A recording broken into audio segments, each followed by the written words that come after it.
ഗുജറാത്തിലെ യാത്രയാണ്. ഇത് മുംബൈയിലെ ഛത്രപതി മഹാരാജ് ടെമ്പിളാണ്. ഇന്നത്തെ വീഡിയോ ഗുജറാത്ത് യാത്രയാണ്. ഗുജറാത്തിലേക്ക് ഒരു യാത്ര, ഗീർ വനത്തിലേക്ക്.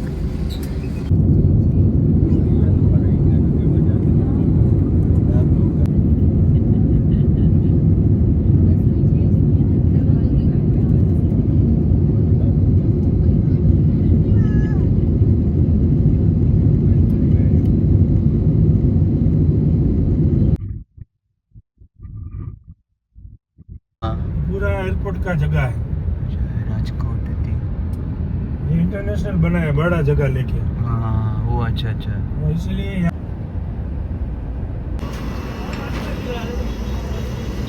तो ये क्या है? ഇതാണ് ഗുജറാത്തിലെ കാഴ്ചകളാണ്. ഗുജറാത്തിലെ ഒരു ചെറിയൊരു കടയാണ് ചായ കൊടുക്കുന്നത്. നമ്മൾ രാജ്കോട്ട് ഇൻ്റർനാഷണൽ എയർപോർട്ടിൻ്റെ അടുത്താണുള്ളത്.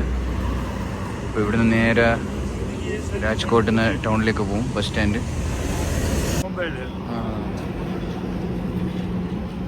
ഇവിടെ ഇരിക്കുക, ഇങ്ങനെ ഇരിക്കാം നമുക്ക്.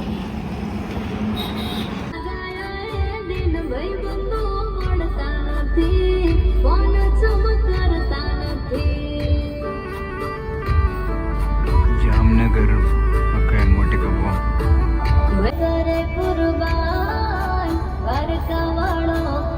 ഒരു കാഴ്ച കണ്ട്, ഒരു സ്കൂട്ടിയിലൊന്നും ഹെൽമെറ്റേ ഇല്ല. ഞാൻ കാണിച്ചത് സ്കൂട്ടി,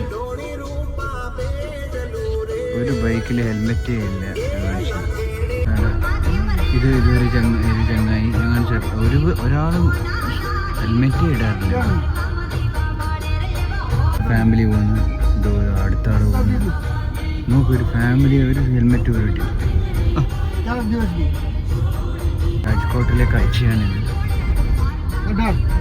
ഇതിൻ്റെ കാര്യം ചോദിച്ച്, അപ്പോൾ അതിൻ്റെ പറയുന്ന കാര്യം എന്ന് വെച്ചാൽ ജനങ്ങളെ വിരോധിച്ചതാ പോലും. ഇവിടെ പോലീസ് സിസ്റ്റം കൊണ്ടുവരാൻ തീരുമാനിച്ചു, പക്ഷേ ജനങ്ങൾ വിരോധിച്ചു. കാരണം ഇവിടെ കുറേ മാസം ചൂടായിരിക്കും, പിന്നെയുള്ളത് മഴ. അപ്പോൾ രണ്ടിനും ഇവർക്ക് ആ ഒരു ഹെൽമെറ്റ് ഇട്ടാൽ ഭയങ്കര ബുദ്ധിമുട്ടിട്ടാണ്.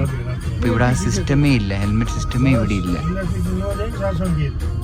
To Rajkot bus spot. ഇതാണ് ഇവിടുത്തെ ബസ് സ്റ്റാൻഡ്. ഷോപ്പിംഗ് മാൾ പോലെയാണ്. ഉള്ളിൽ കയറി നോക്കാൻ. ഇതാണ് ഗുജറാത്ത്, രാജ്കോട്ട്.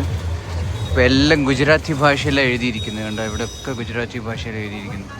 ഹിന്ദി ഒന്നും എഴുതിയിട്ടില്ല. അപ്പോൾ ഭയങ്കര ബുദ്ധിമുട്ട് തന്നെയാണ്. നമ്മൾ ഏതാ ട്രാൻസ്ലേറ്ററും അങ്ങനെയൊക്കെ ഉപയോഗിച്ചിട്ട് കണ്ടുപിടിക്കേണ്ട ആവശ്യം വരുന്നു. ഇത് ഞാനിപ്പം രാജ്കോട്ട് ബസ് സ്റ്റാൻഡിൻ്റെ അടുത്താണ്. അഹമ്മദാബാദൊക്കെ ഒത്തിരി കിലോമീറ്ററിൻ്റെ ഇവിടെ. ബസ് ഇതുവരെ വന്നിട്ടില്ല. ഇവിടുത്തെ ഫുഡാണിത്. മിക്സ് ചെയ്ത് കഴിക്കാൻ കിട്ടും.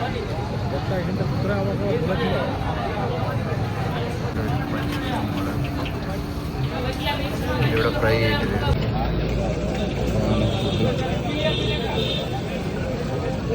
ഇതിന് പച്ചമുളക്, പിന്നെ ബോണ്ട പോലത്തെ സാധനം, പിന്നെ ഇത് ചട്നി. ടേസ്റ്റ് നോക്കാം. കൊള്ളാം, ടേസ്റ്റ്. ഇവിടുന്ന് റോട്ടിയും പിന്നെ ഗോബി മഞ്ചൂരിയൻ കൂടെ ഇത് കിട്ടും. ഇതാണ് ഗുജറാത്തിലെ ഏറ്റവും സ്പെഷ്യൽ പാപ്പട, ജലേബി. പാപ്പട ഉണ്ടാവും, പിന്നെ ജലേബി ഉണ്ടാവും. ഇത് ഇവിടെയാണ് ഇഷ്ടമാണ്. ഇവിടെ രണ്ട് ടേസ്റ്റാണ്. ഇവിടെ കണ്ട ഇതാണ് ടൈം ടേബിൾ. എല്ലാം ഗുജറാത്തിലേതിനും ഒരു ഇംഗ്ലീഷ് പോലും ഇല്ല. എന്ത് ബുദ്ധിമുട്ടാണ്. ഈ ഗുജറാത്ത് ഭാഷ നമ്മൾ പെട്ടെന്ന് പഠിക്കാൻ പറ്റുമോ? ഒരു ഇംഗ്ലീഷിലും ഇല്ല. നമ്പർ മാത്രം, പിന്നെ അത് ഇംഗ്ലീഷും അങ്ങനെയൊന്നും ഇല്ലല്ലോ. നമുക്ക് കംപ്ലീറ്റ് ഗുജറാത്തിൽ എഴുതിയത്. പിന്നെ എൻക്വയറി പോയി ചോദിച്ചിട്ട് വളരെ മോശം എക്സ്പീരിയൻസ് ആയിരുന്നു. അങ്ങനെ ഹെൽപ്പ് ഒന്നും ചെയ്യുന്നില്ല. ഒരു തവണ ഒറ്റ പറഞ്ഞു, പിന്നെ തിരിച്ച് നമുക്ക് ചോദിച്ചു കഴിഞ്ഞാൽ ചൂടാവുന്നു. ഇതാണ് ഗുജറാത്ത് സ്റ്റാൻഡ്. ഒരു ഡെവലപ്മെൻറ്റും ഇല്ല. ഇത് രാജ്കോട്ടാണ് ചിലപ്പോൾ ഡെവലപ്മെൻറ്റ് ഉണ്ടാവില്ല, പക്ഷെ അന്ന് തീരെ ഇല്ല ഇവിടെ. അപ്പോൾ ഞാൻ നേരത്തെ പറഞ്ഞ എൻക്വയറി ചോദിച്ചു, വളരെ മോശം ബിഹേവിയർ ആയിരുന്നു. ഒരു റിപ്ലൈയും ഇല്ല. ആകെ ഒരു തവണ പറഞ്ഞുതരും, പിന്നെ പറഞ്ഞുതരില്ല. അങ്ങനെയൊക്കെയാണ്. ഇതിന് ഏറ്റവും ബുദ്ധിമുട്ടെന്ന് വെച്ച് കഴിഞ്ഞാൽ ഏത് ബസ്സിലാണ് കയറുന്നത് വെച്ചാൽ നമ്മൾ ട്രാൻസ്ലേറ്റർ ഉപയോഗിച്ചിട്ട് അടിച്ച് നോക്കേണ്ടി വരും. ഭയങ്കര ബുദ്ധിമുട്ടാണ്. ഞാനിങ്ങനെ വെയിറ്റ് ചെയ്യാണ് ബസ്സിന് വേണ്ടിയിട്ട്. ഇവിടെ ഒരു ചാർജിങ് പോയിന്റ് വരെ ഇല്ല. ഇപ്പോൾ ചാടി ഒരു ചെറുത് രണ്ട് കാണുന്നുണ്ട്, പക്ഷേ അതൊക്കെ വർക്ക് ചെയ്യാത്ത. ബസ് സ്റ്റാൻഡിൽ ചാർജിങ് പോയിന്റ് ഇല്ല. ഇവരുടെ പെരുമാറ്റമാണെങ്കിൽ വളരെ മോശം. അതൊരു നമ്മൾ ചോദിച്ചാൽ തന്നെ ഒരു മര്യാദക്ക് റിപ്ലൈ പോലും ഇല്ല. So welcome to Gir. ഇതാണ് ഗീർ ജംഗിൾ. ശശൻ ഗീർ എന്നറിയപ്പെടും. അപ്പോൾ ഇവിടെ നിന്നാണ് നമുക്ക് ഗീർ സഫാരി ഒക്കെ ചെയ്യാൻ പോകുന്നത്. ശശൻ ഗീറിൻ്റെ ടൗണാണ്. നമ്മൾ ആദ്യം ഹോട്ടലിൽ ചെന്നിട്ട് റൂം എടുത്തിട്ട് ശേഷം ബാക്കി കാര്യങ്ങളിലേക്ക് പോവാണ്.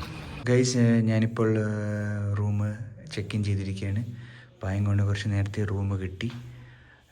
ഈ ഹോട്ടലിൻ്റെ പേരാണ് എ സ്റ്റാർ. ശശാങ്കീറിൻ്റെ വളരെ അടുത്താണ്. അതായത് ഇവിടുത്തെ സഫാരി വ്യൂ പോയിൻ്റില്ലേ, അതിന് വളരെ അടുത്തുള്ള ഒരു ഹോട്ടലാണിത്. ഒരുപാട് ഹോട്ടൽസ് ഉണ്ട് അടുത്തടുത്ത്. ഒരു നല്ലൊരു ഹോട്ടലാണ്. റൂം കിട്ടി. ഇനി കുറച്ച് റെസ്റ്റൊക്കെ എടുക്കാം. ജസ്റ്റ് ഒരു 600 മീറ്റേഴ്സേ ഉള്ളൂ ഇതിൻ്റെ ടിക്കറ്റ് കൗണ്ടറും സഫാരി സ്റ്റാർട്ട് ചെയ്യുന്ന പോയിൻ്റൊക്കെ. വളരെ എളുപ്പത്തിൽ നമുക്ക് പോവാം. അപ്പോൾ ഇവിടെ എത്തേണ്ട മാർഗം എന്ന് ചോദിച്ചു കഴിഞ്ഞാൽ നമ്മൾ രാജ്കോട്ട് എയർപോർട്ട് ഇറങ്ങാം. പിന്നെ രാജ്കോട്ട് ബസ് സ്റ്റാൻഡ് എത്തണം. അവിടെ നിന്ന് നമുക്ക് ജുനഗഡ് എന്നൊരു സ്ഥലത്തെത്തും. അവിടെ നിന്ന് പിന്നെ ശശാങ്കീർ, അല്ലെങ്കിൽ നേരിട്ട് നമുക്ക് ശശാങ്കീരിലെ ബസ്സും കിട്ടും.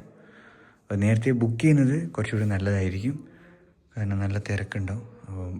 അപ്പോൾ നേരത്തെ ബുക്ക് ചെയ്തിട്ട് GSRTC ആപ്പുണ്ട്, ഗുജറാത്ത് സർവീസ്. അപ്പോൾ ആ ആപ്പ് കയറിയിട്ട് നമുക്ക് ബുക്ക് ചെയ്യാം. നമുക്ക് മറ്റു കാഴ്ചകളിലേക്കൊക്കെ പോകാം. അപ്പോൾ ഞാൻ ജസ്റ്റ് ഒന്ന് നടന്ന് വരാം. ഒരു നല്ലൊരു കാളയുടെ കാഴ്ച. ഇഷ്ടംപോലെ പശുവും കാളയും ഒക്കെ ഉണ്ട്. ഇതാണ് ശശാൻ ഗീറിൻ്റെ കാഴ്ചകളാണ്. ജസ്റ്റ് ഒന്ന് വാക്ക് ചെയ്തിട്ട് ഇതിൻ്റെ കാഴ്ചകളൊക്കെ കണ്ടുവരാം. പിന്നെ സഫാരി വ്യൂ പോയിന്റ് കണ്ടുവരാം. Welcome to Gir, the home of Asiatic lions, wildlife division Sasan Gir. ആണ് സഫാരിയുടെ ഓഫീസ്. ഇവിടെ അതിൻ്റെ ഉള്ളിൽ കയറിയിട്ട് നമ്മൾ ജീപ്പ് അങ്ങനത്തെയൊക്കെ അവർ പ്രൊവൈഡ് ചെയ്യും. അപ്പോൾ ആ പെർമിറ്റാണ് നമുക്ക് ബുക്ക് ചെയ്തത്. പോയി കാഴ്ചകളൊക്കെ കാണാം. ഇതാണ് ജീപ്സൊക്കെ റെഡി ആയിട്ടിരിക്കുന്നത്. നമ്മൾ ആ കാണുന്ന ക്യൂവിൽ പോയി നിന്നിട്ട് പെർമിറ്റ് കാണിക്കണം. പിന്നെ കാണിച്ചതിന് ശേഷം ജീപ്പിൻ്റെ പൈസ അടച്ചിട്ട് ജീപ്പിൽ ഓരോന്നായിട്ട് നമുക്ക് അലോട്ട് ചെയ്ത് തരും. ഇങ്ങോട്ടേക്കാണ് നമ്മൾ സഫാരി പോവുക. ജീപ്പ് ഇതുവഴി കണ്ട ആ വണ്ടി വരുന്നു. അതേപോലെ ജീപ്പ് വന്ന് നേരെ ഇതിൽ പോകും. ഇവിടുത്തെ ഒരു ട്രക്ക് കണ്ട, ആ ട്രക്കിൽ ആളുകളെ കൊണ്ടുവന്നിട്ടുണ്ട്. കണ്ട, ആ ട്രക്കിൽ ആൾ കൊണ്ടുവന്നിട്ടുണ്ട്. ഇത് ഗുജറാത്തിലൊരു കാഴ്ചയാണ്. ഒരു ക്ഷേത്രമാണ്, ചെറിയൊരു കാവൽ ഓരോ കാഴ്ചയുണ്ട് മലകളുടെ. അപ്പോൾ ഇതാണ് നമുക്ക് ഇവിടുന്ന് ഗാന്ധിനഗർ 402 കിലോമീറ്റർ, അഹമ്മദാബാദ് 387, രാജ്കോട്ട് 162, ജുനഗഡ് 57 കിലോമീറ്റേഴ്സ്. അതാണ് ഈ സൈഡിൽ നിന്ന് നമ്മൾ രാജ്കോട്ടിൽ നിന്ന് വന്നത്. ഇങ്ങോട്ടാണ് ഗീർ സഫാരി. കണ്ട ആളുകൾ ഇങ്ങോട്ടേക്കായിരിക്കും. സോമനാഥ് ഇങ്ങോട്ടേക്കാണെന്ന് അറിയത്തില്ല.